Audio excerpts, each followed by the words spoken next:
Have you ever heard of a princess who, after a tragic marriage, returned to her homeland not in defeat, but to rule an empire? This isn't a fairy tale. It's the incredible true story of Joanna of Austria, one of the most powerful women you've probably never heard of. Forget the damsels in distress. Joanna was a political powerhouse, a regent who held the vast Spanish Empire together. Born in Madrid in 1535, Joanna was the daughter of the Holy Roman Emperor Charles V and Isabella of Portugal.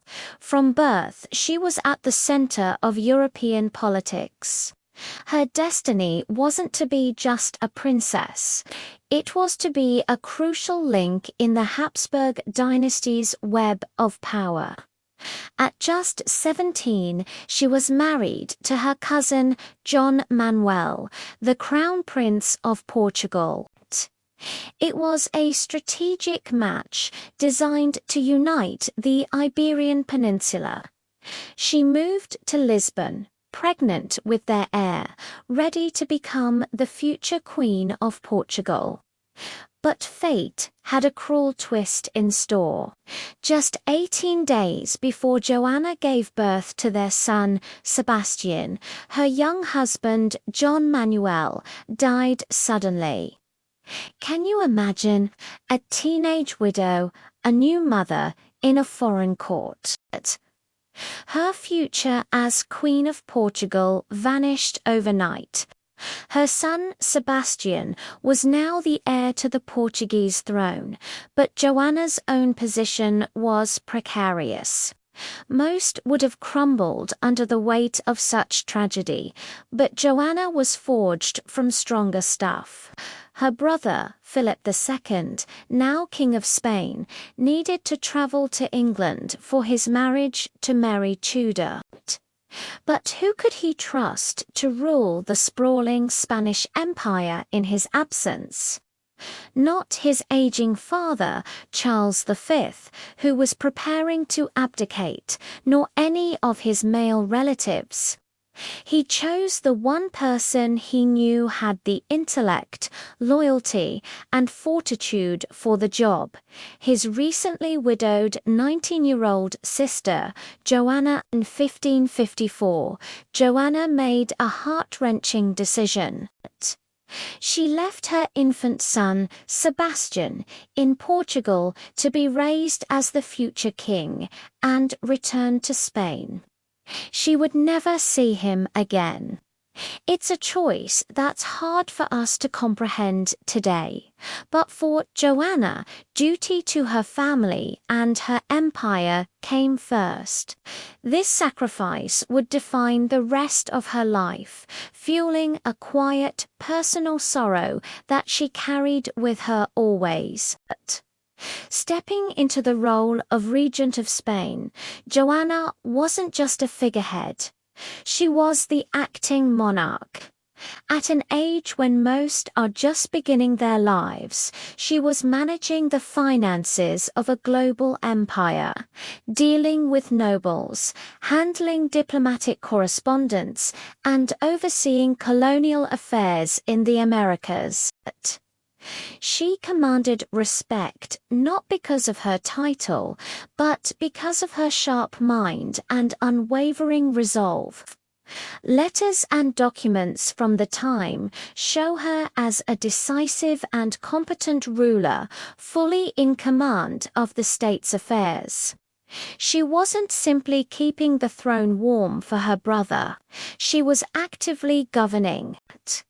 One of Joanna's most remarkable and lesser-known achievements was her secret involvement with the Society of Jesus, or the Jesuits. In a time when women were barred from such religious orders, Joanna, driven by her profound faith, took secret vows. She became the only woman ever admitted to the Jesuit order under the male pseudonym Mateo Sanchez. This wasn't just a spiritual whim. It gave her a direct line to one of the most influential and intelligent networks in Europe. She used this connection to gather information, influence policy, and champion the Jesuit cause, proving she could navigate and even manipulate the rigid patriarchal structures of her time. When Philip II returned to Spain in 1559, Joanna gracefully stepped down as regent. She didn't fade into the background, however. She remained her brother's most trusted advisor, a key figure at court whose opinion held immense weight. She founded the famous convent of Las Descalzas Reales in Madrid, a place that became a sanctuary for noble women and a repository of incredible art and wealth. This wasn't just a retreat from the world. It was a power base, a center of female influence and piety that she personally directed. Joanna's story is a complex tapestry of power, sacrifice, faith, and duty. She was a mother who gave up her son for an empire, a widow who became a ruler, a princess who secretly joined a male religious order. She navigated the treacherous waters of 16th-century European politics with a skill that rivaled any king. Yet, for centuries, her name has been overshadowed by the famous men around her father, her brother, and even her son, the tragic, desired King of Portugal. Her legacy isn't just in the buildings she founded or the policies she enacted. It's in the example she set.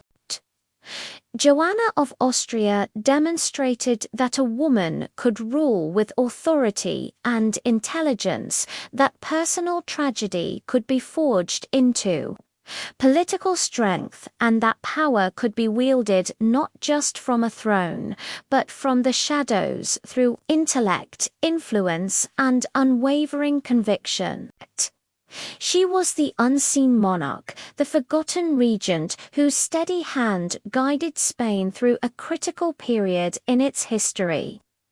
So next time you think of the great rulers of the 16th century, remember Joanna of Austria, the princess who ruled an empire and proved that some of history's most powerful figures are the ones we've been taught to forget.